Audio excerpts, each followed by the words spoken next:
We're going to talk about reaction types for just a minute. And there are 5 reaction types that we have to know for my class. And the first one is called synthesis.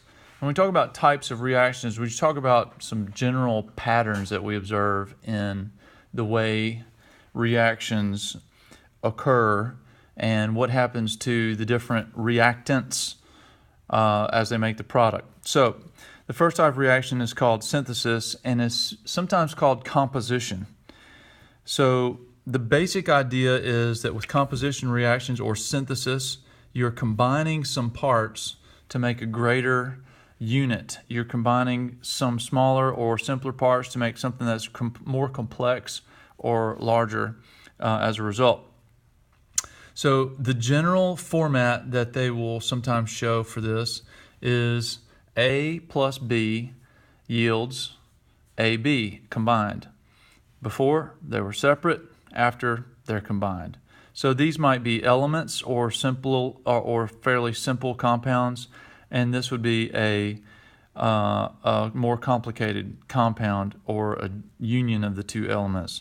Here is one that is fairly well known. Hydrogen reacts with oxygen in a combustion or burning to produce water.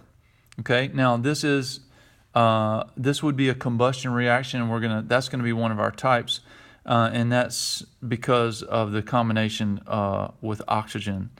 But it does also serve as a nice example of synthesis. So let's just look at what happens here. The hydrogen would be comparable to A, the oxygen would be comparable to B, and the combination of hydrogen and oxygen into water would be comparable to AB.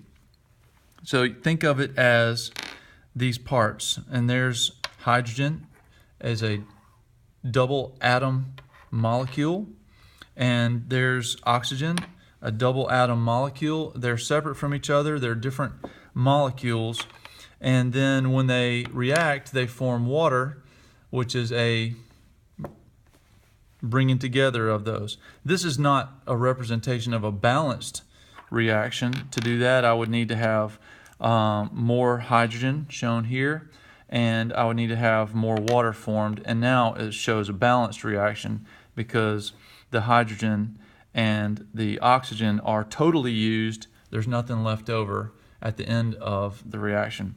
So this is kind of what a synthesis reaction looks like. This one happens to also, my example happens to also work for as a combustion example.